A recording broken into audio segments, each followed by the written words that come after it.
দার্জিলিং নামটি শুনলেই চোখের সামনে ভেসে ওঠে সবুজ পাহাড়, মেঘে ঢাকা আকাশ আর দূরে দাঁড়িয়ে থাকা বরফে মোড়া কাঞ্চনজঙ্ঘা। সমুদ্রপৃষ্ঠ থেকে প্রায় ৭,০০০ ফুট উচ্চতায় অবস্থিত এই শহরকে বলা হয় পাহাড়ের রানী। চারপাশের মনোরম পাহাড়ি পরিবেশ, ঠান্ডা আবহাওয়া, চা বাগানের সবুজ সৌন্দর্য আর আঁকাবাঁকা পাহাড়ি রাস্তা দার্জিলিংকে করে তুলেছে অসাধারণ। ভোরের নির্মল বাতাসে কাঞ্চনজঙ্ঘার অপরূপ দৃশ্য দেখা, পাহাড়ের গায়ে ছোট ছোট বাড়িঘর আর মেঘের কোলের সঙ্গে লুকোচুরি সব মিলিয়ে দার্জিলিং যেন প্রকৃতির হাতে আঁকা এক জীবন্ত ছবি।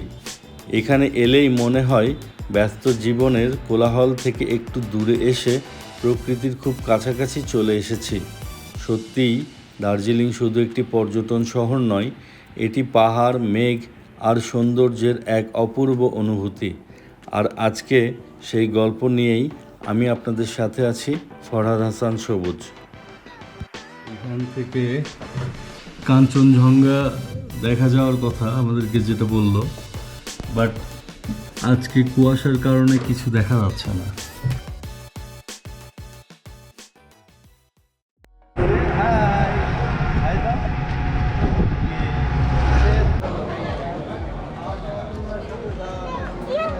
ওকে, চলো লেটস গো।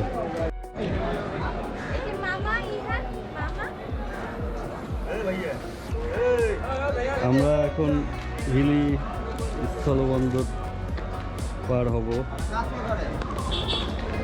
ইভান আর ভাই আব্রু থাকার কারণে আমাদের এখানে তেমন কোনো ঝামেলা পোহাতে হয়নি, আমরা খুব ভালোভাবে পার হয়ে যাচ্ছি।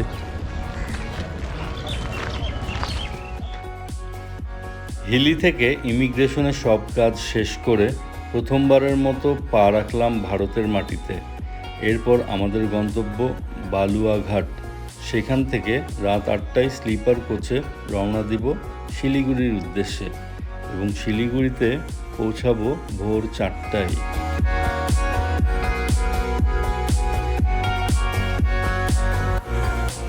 আমরা শিলিগুড়ি চলে এসেছি। এটা হচ্ছে জংশন বলে। এইখান থেকে আমরা দার্জিলিংয়ের উদ্দেশ্যে রওনা দিব। এখন সময় ভোর ৫টা।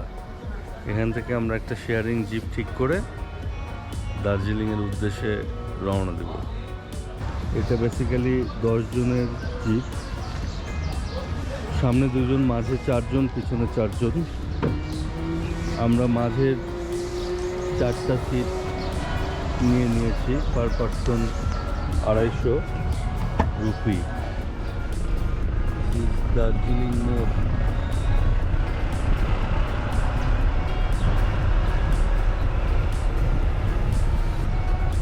এটি একটি ক্যান্টনমেন্ট এরিয়া এবং এর মাঝে অনেক সময় নানান রকমের বন্য পশু দেখা যায়, তাই এখানে খুব স্লোলি পার হয়। ড্রাইভার সাহেব আমাদেরকে তাই জানালো।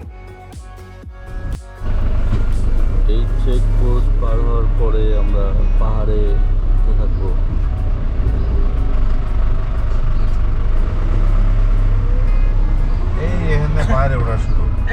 বাংলাদেশ থেকে হিলি স্থলবন্দর দিয়ে দার্জিলিং যাওয়া বেশ সুন্দর একটি ভ্রমণ অভিজ্ঞতা। বিশেষ করে সমতল থেকে ধীরে ধীরে পাহাড়ি পরিবেশে পৌঁছানোর অভিজ্ঞতাটা দারুণ।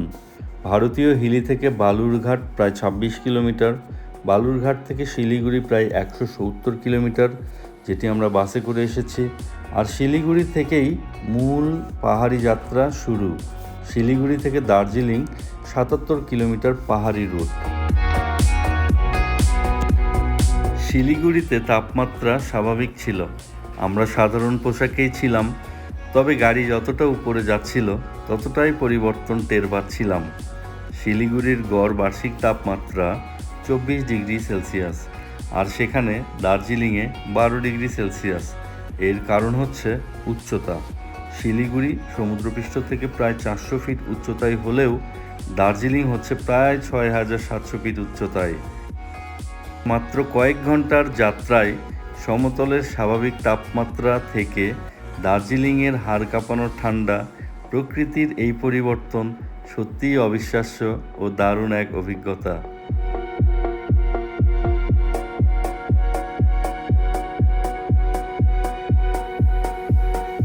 অবশেষে পৌঁছে গেলাম আমাদের কাঙ্ক্ষিত গন্তব্য দার্জিলিংয়ে। দীর্ঘ পথ পাড়ি দিয়ে পাহাড়ের এই সুন্দর শহরে এসে প্রথমেই একটু নাস্তা করে নেব এখন। এরপর থাকার জন্য একটি ভালো হোটেল ঠিক করে কিছুক্ষণ বিশ্রাম নিয়ে শুরু হবে আমাদের দার্জিলিং ভ্রমণের নতুন অধ্যায়। সামনে রয়েছে পাহাড়, মেঘ, কুয়াশা আর অসাধারণ সব সুন্দর দৃশ্য। সব কিছু আপনাদের সঙ্গে শেয়ার করব।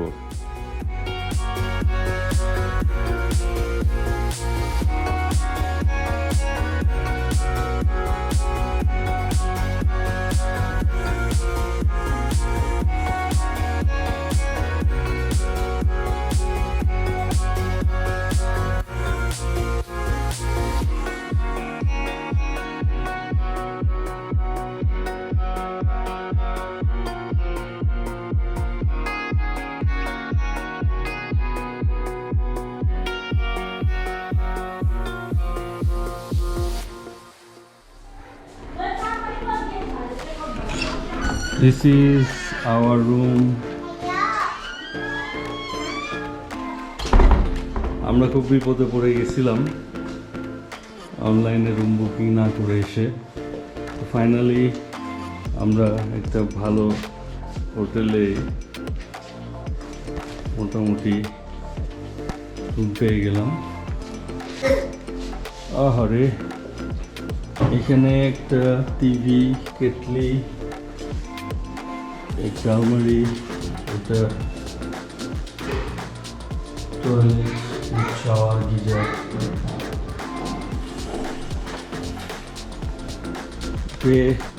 এখানে কমপ্লিমেন্টারি ময়েশ্চার, শ্যাম্পু। এইখান থেকে কাঞ্চনজঙ্ঘা দেখা যাওয়ার কথা আমাদেরকে যেটা বললো, বাট আজকে কুয়াশার কারণে কিছু দেখা যাচ্ছে না। আমরা এখন রুম থেকে বের হব ফর দ্য জু। এই যে look for zoo and look. দার্জিলিংয়ের ইতিহাস খুবই সমৃদ্ধ। দার্জিলিং একসময় সিকিম রাজ্যের অধীনে ছিল। 1835 সালে সিকিমের রাজা ব্রিটিশ ইস্ট ইন্ডিয়া কোম্পানিকে এই অঞ্চলটি ব্যবহারের জন্য দেন। পরে ব্রিটিশরা দার্জিলিংকে পাহাড়ি অবকাশ কেন্দ্র হিসেবে গড়ে তোলে এবং এখানকার শীতল আবহাওয়া ও মনোরম পরিবেশের কারণে এটি দ্রুত জনপ্রিয় হয়ে ওঠে। ব্রিটিশ আমলে এখানে চা চাষের ব্যাপক উন্নতি হয় এবং দার্জিলিং চা বিশ্বজুড়ে বিখ্যাত হয়ে ওঠে। 1881 সালে চালু হয় ঐতিহাসিক দার্জিলিং হিমালয়ান রেলওয়ে, যা আজও টয় ট্রেন নামে পরিচিত। আজকের দার্জিলিং শুধু চা ও পাহাড়ের শহর নয়, এটি ইতিহাস, সংস্কৃতি, প্রকৃতি ও ব্রিটিশ স্থাপত্যের এক অপূর্ব মিলনস্থল। এই মুহূর্তে চলে এলাম রক গার্ডেনে। এখানে টিকিট করে ভেতরে যেতে হবে।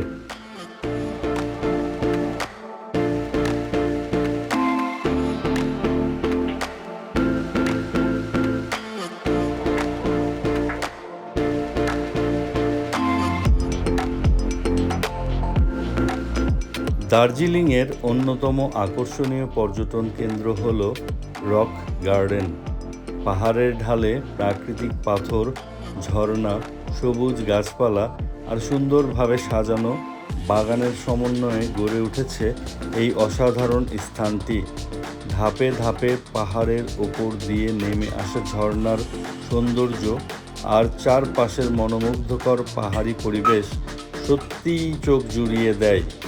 এখানে এসে প্রকৃতির খুব কাছাকাছি থাকার অনুভূতি পাওয়া যায়। দার্জিলিং ভ্রমণে রক গার্ডেন তাই অবশ্যই ঘুরে দেখার মতো একটি জায়গা।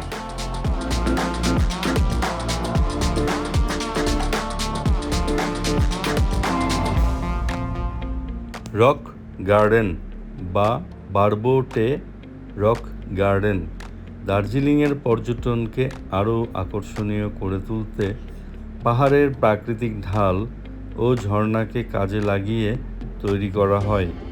এটি দার্জিলিং শহর থেকে প্রায় 10 কিলোমিটার দূরে অবস্থিত। পাহাড়ের পাথুরে ঢাল কেটে বিভিন্ন ধাপে বাগান, বসার জায়গা, ছোট ছোট সেতু ও জলপ্রপাতের মতো কাঠামো তৈরি করা হয়েছে এখানে পাহাড়ের বুক বেয়ে নেমে আসে ঠান্ডা ঝর্ণা, চারপাশের সবুজ পাহাড়, পাথরের তৈরি ধাপ এবং রঙিন ফুল সব মিলিয়ে পরিবেশটা অসাধারণ সুন্দর। আসুন ঘুরে দেখি সবাই।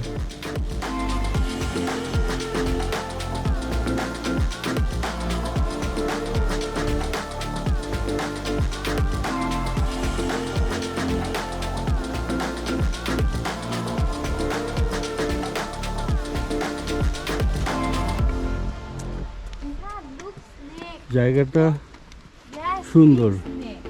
ওইখানে যাওয়ার রাস্তা করে মধ্যে নিয়ে ডোন্ট গো। Mommy, Baba, হ্যাঁ, Mommy, big step. Yes, big snake, don't go, scary snake.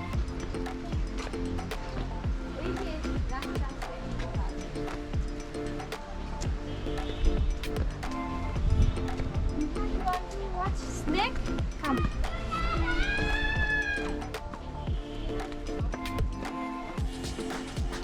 Baby go.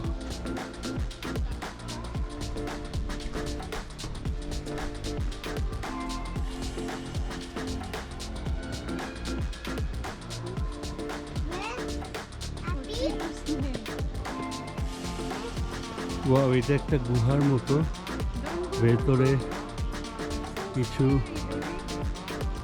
Artificial snake's তৈরি করা হয়েছে।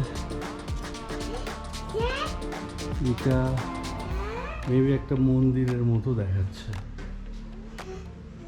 তো জায়গাটা ভয়ঙ্কর।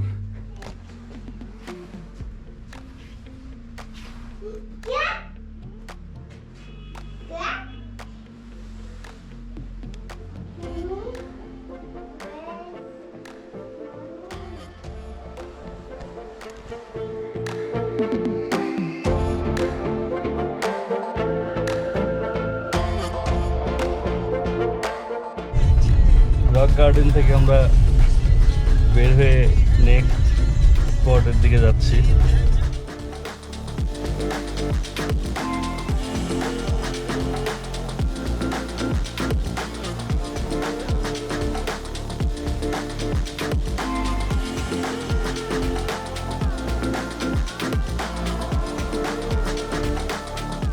চা বাগান দার্জিলিংয়ের এই পাহাড়ি শহরের অন্যতম পরিচয়।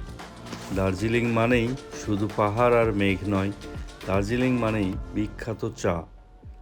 পাহাড়ের ঢালে সারি সারি সবুজ চা গাছ, চারপাশে মেঘ আর ঠান্ডা বাতাস, সব মিলিয়ে চা বাগানের পরিবেশ সত্যিই অসাধারণ। এই পাহাড়ের মাটিতে উৎপাদিত দার্জিলিং চা তার অনন্য সুগন্ধ ও স্বাদের জন্য সারা বিশ্বে বিখ্যাত। তাই দার্জিলিং এসে চা বাগানের সৌন্দর্য উপভোগ করা এবং এক কাপ দার্জিলিংয়ের চা এর স্বাদ নেওয়া দুটোই যেন ভ্রমণের অবিচ্ছেদ্য অংশ। এখানে প্রচণ্ড বাতাস, চার দোকান, এখানে বিভিন্ন প্রজাতির চা আছে। এটা কয়শো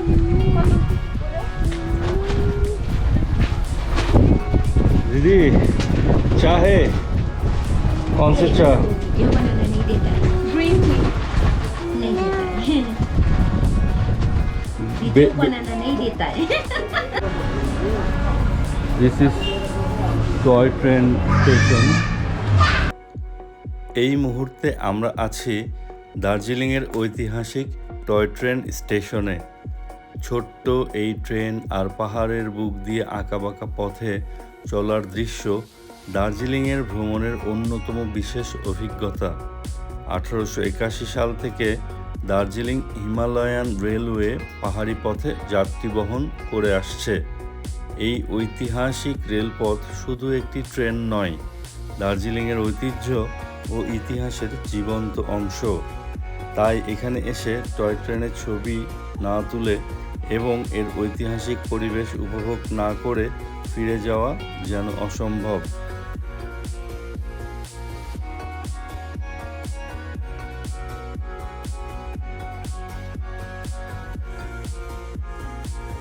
আমরা এখানে স্ন্যাক্স নিতে নিতে দেখি হঠাৎ করে বৃষ্টি শুরু হয়ে গেছে। এত শীতের মধ্যে এরকম বৃষ্টি, আবার মেঘ চমকাচ্ছে।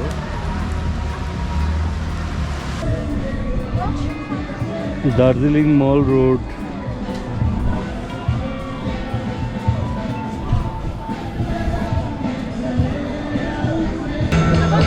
This is mall road. এখানে স্ট্রিট সং হচ্ছে।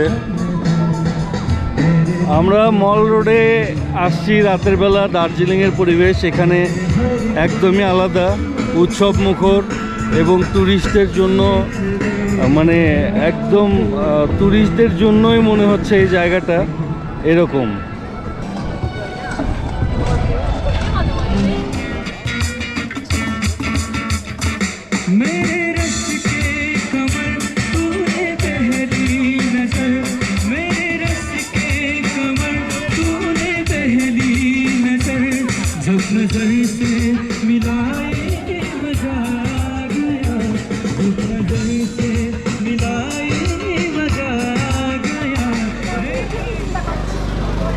দুপুর পর্যন্ত এই রোড ছিল একেবারে শুনশান নীরব এবং এই শোরুমগুলো ম্যাক্সিমাম ছিল বন্ধ।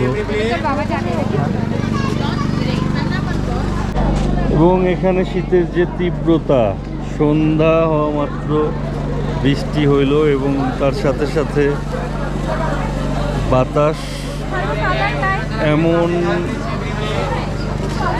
শীতের তীব্রতা, প্রচণ্ড শীত।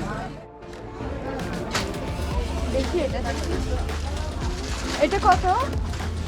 ইভানা মেলা কনফিউজ, 3700। কোনটা নিবে পছন্দ হচ্ছে না, আবার নিয়ে কি করবে।